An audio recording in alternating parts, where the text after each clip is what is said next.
अस्सलाम वालेकुम dear students. आज की वीडियो में मैंने शामिल किए हैं फर्स्ट ईयर के चैप्टर नंबर 6 किंगडम मोनेरा के 25 मोस्ट इंपॉर्टेंट क्वेश्चन जो पेपर पॉइंट ऑफ व्यू से काफ़ी इंपॉर्टेंट है। सिलेक्टेड क्वेश्चंस लिए और इनके साथ कुछ और क्वेश्चंस को भी डिस्कस किया है जो पेपर में आ सकते हैं। तो फर्स्ट एमसीक्यूज़ है द मोस्ट एंशियंट बैक्टीरिया और यू बैक्टीरिया, एसरिकिया कोलाई, आर्कियोबैक्टीरिया और द स्ट्रेप्टोकोक्साई। तो मोस्ट एंशियंट बैक्टीरिया जो है वो आर्कियोबैक्टीरिया होते हैं। ये प्रेजेंट डे बैक्टीरिया यानी यू बैक्टीरिया से डिफरेंट होते हैं क्योंकि यू बैक्टीरिया ज़्यादा कॉम्प्लेक्स है, आर्कियोबैक्टीरिया थोड़े सिंपल थे। और यू बैक्टीरिया की सेल वॉल पेप्टाइडोग्लाइकन से बनी होती है जबकि आर्कियोबैक्टीरिया के अंदर ये मॉलिक्यूल डिफरेंट होता है। नेक्स्ट एमसीक्यूज़ है who proved that micro organisms could cause disease. Louis Pasteur, Robert Koch, Antonie van Leeuwenhoek और Robert Hooke. Louis Pasteur French scientist थे जिन्होंने सबसे पहले ये बताया था कि micro organisms could cause disease. Germ theory of disease were formulated by Louis Pasteur, Robert Koch, Antonie van Leeuwenhoek और रॉबर्ट हुक। रॉबर्ट कोच ने ये थ्योरी दी थी और प्रूव किया था कि वाकई माइक्रोब्स जो हैं वो डिजीज़ काज करते हैं। E. coli is a bacteria, gram positive, gram negative, both or none. E. coli gram negative bacteria है. Gram negative bacteria are those bacteria that give pink color with gram staining techniques and retains candida. Next question है the bacteria are smallest and without cell wall. तो ये question, इसमें दो question निकलते हैं। एक पूछा जाता है अक्सर कि बैक्टीरिया विच बैक्टीरिया स्मॉलेस्ट, और दूसरा क्वेश्चन है कि name the bacteria which is without cell wall. तो माइकोप्लाज्मा, सीडोमोनास, स्पाइरोकीट और ई कोलाई। इसका राइट आंसर है माइकोप्लाज्मा। माइकोप्लाज्मा सबसे स्मॉलेस्ट है और इनका डायमीटर 100 to 200 नैनोमीटर के दरमियान होता है। नेक्स्ट क्वेश्चन है question number 6। A cube of 8 cocci is termed as tetrad, tetrosis, sarcina और octamer। तो इस क्वेश्चन से काफ़ी सारे क्वेश्चंस पूछे जा सकते हैं, तो चलें इसको हम डिस्कस करते हैं। Cocci are rounded bacteria like this, जैसे हमें नज़र आ रहे हैं, और राउंडेड बैक्टीरिया को कॉक्साई कहा जाता है। और अगर कॉक्साई पेयर में प्रेजेंट हो तो ये कहलाते हैं डिप्लोकोक्साई, और अगर ये स्ट्रेट फॉर्म में मौजूद हो, स्ट्रेट चेन में, तो स्ट्रेप्टोकोक्साई। और अगर 4 टेट्राड की फॉर्म में यानी 2 पेयर्स की फॉर्म में हो तो इनको टेट्राड कहते हैं। और if they are present in the cube of 8 cocci then they are called sarcina, और if they are present in grape like structure they are called staphylococci. तो यहाँ पे डिफरेंट क्वेश्चंस पूछे जा सकते हैं। जो हमारा क्वेश्चन उसका राइट आंसर है सार्सिना। 8 कोक्साई जो है वो सार्सिना शेप बनाते हैं।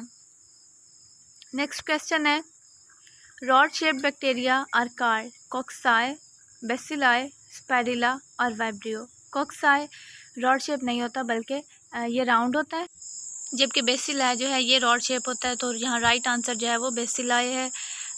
इस क्वेश्चन से भी काफ़ी सारे क्वेश्चन बन सकते हैं, बिल्कुल वैसे जैसे कॉक्साई में डिफरेंट शेप्स बनाते हैं तो बेसिलाई भी डिफरेंट शेप्स बनाते हैं। और सिंगल सिंपली बेसिलस, और अगर ये पेयर की फॉर्म में हो तो डिप्लोबेसिलस, और चेन की फॉर्म में हो तो इनको स्ट्रेप्टोबेसिलस कहा जाता है। तो ये डिफरेंट क्वेश्चन इसी तरह से पूछे जा सकते हैं।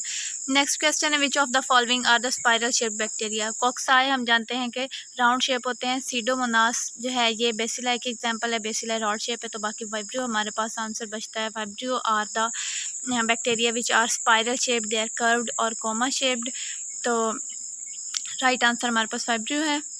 नेक्स्ट क्वेश्चन है bacteria without any flagella are called peritrichous, monotrichous, lophotrichous और एट्रिकस।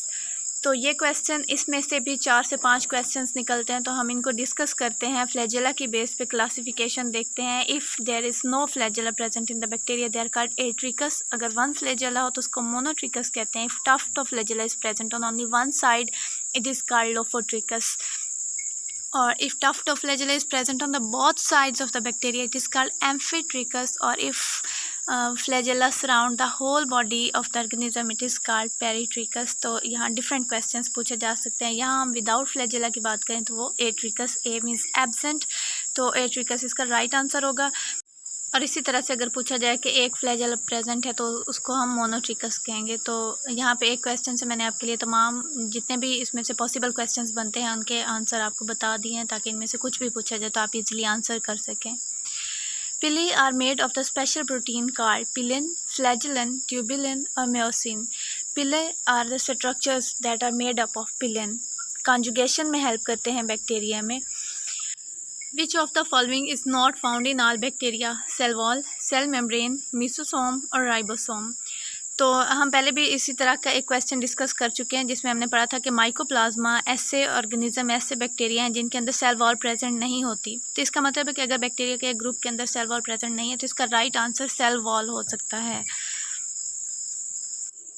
Bacterial pathogenicity is due to cell wall, capsule, slime और cell envelope.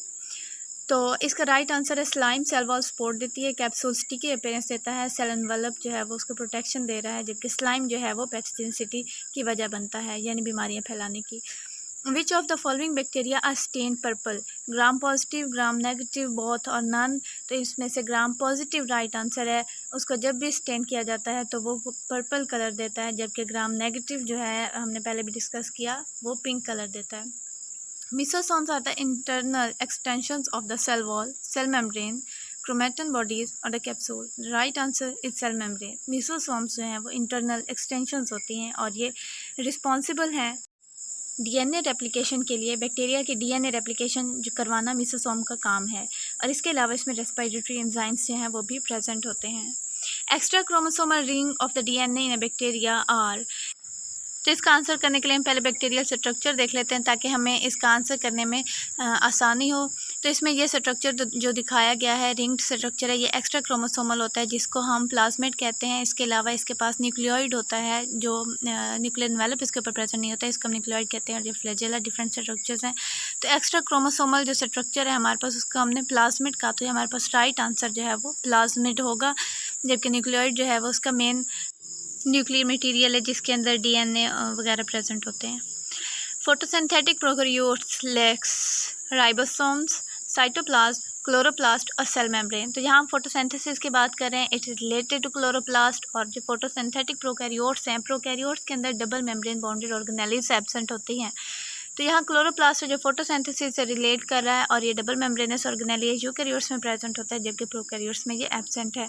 Some bacteria break down protein of the dead plants and animal and releases potassium, phosphorus, nitrates और oxygen. तो protein से direct जो release होता है वो nitrates होते हैं, क्योंकि प्रोटीन के अंदर जो मेन पार्ट होता है वो नाइट्रोजन ही होता है। तो नाइट्रोजन के कंपाउंड ही रिलीज हो रहे होते हैं। Which of the following is anaerobic bacteria? Campylobacter, Pseudomonas, Spirochete or E. coli? Anaerobic bacteria are those bacteria which do not require free oxygen for their cellular respiration. इसका right answer है Spirochete. Next question है which of the following is micro aerophilic bacteria? Micro aerophilic bacteria ऐसे bacteria होते हैं जिनको बहुत ही लो amount oxygen की require होती है उनके सेलुलर रेस्पिरेशन के लिए। एग्जांपल है कैम्पिलोबैक्टर, जबकि सीडोमोनास एरोबिक और ई कोलाई फैकल्टेटिव बैक्टीरिया हैं। तो इन दो एमसीक्यूज में 4 क्वेश्चंस के आंसर हो गए। The phase of rapid growth is in bacteria is called lag phase, log, stationary और डेथ। तो ये भी थोड़ा ट्रिकी क्वेश्चन है जिसमें डिफरेंट फेजेस के बारे में पूछा जा सकता है। तो हम फेजेस को यहाँ एक्सप्लेन कर लेते हैं। There are 4 phases of growth. First is lag phase which in which cell prepare itself for division. इसमें जस्ट फॉर डिवीजन के लिए प्रिपेयर कर होता है। लैग फेज के दौरान डिवीजन नहीं हो रही थी। लॉग फेज जिसके अंदर रैपिड डिवीजन होती है। स्टेशनरी फेज इसमें रिप्रोडक्शन का रेट और डेथ रेट बराबर हो जाते हैं, जबकि डेथ फेज के अंदर डेथ का रेट जो है वो इंक्रीज़ हो जाता है और रिप्रोडक्शन रेट जो काफ़ी स्लो हो जाता है। तो यहाँ पे रैपिड ग्रोथ का पूछा जा रहा है तो इसका मतलब है कि लॉग फेज़ है। इसके अलावा बाकी जितने भी फेजेस पूछे जाएँ तो हम उनका आंसर कर सकते हैं। Bacteria increases in the number by asexual means of the reproduction is called budding, regeneration, binary fission और नन ऑफ दिस।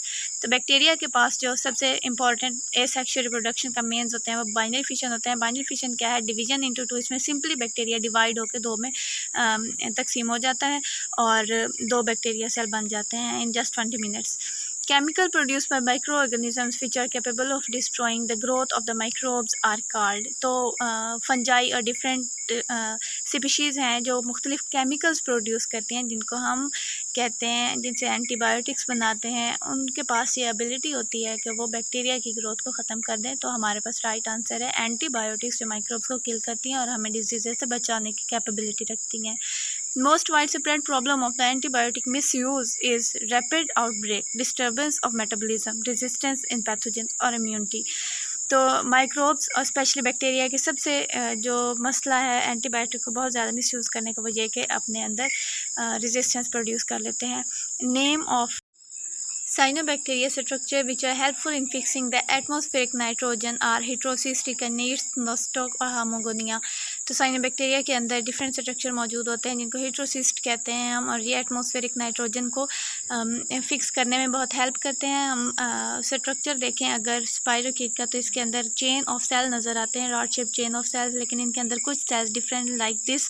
इसका हम हेट्रोसिस्ट कहते हैं जो नाइट्रोजन को फिक्स कर रहा होता है। इसके अलावा हमें एक और लार्ज सेल नज़र आता है जिसको हम कहते हैं रेस्टिंग स्पोर एंडोस्पोर, जिसका काम होता है कि ये फूड का स्टोरेज होता है, और इसका हम एंडोस्पोर भी कहते हैं। नेक्स्ट क्वेश्चन और लास्ट क्वेश्चन है, which of the following is a primary bacterial cell wall function. Cell wall का फंक्शन क्या होता है? स्पोर, ट्रांसपोर्ट, मोटिलिटी और एडिशन।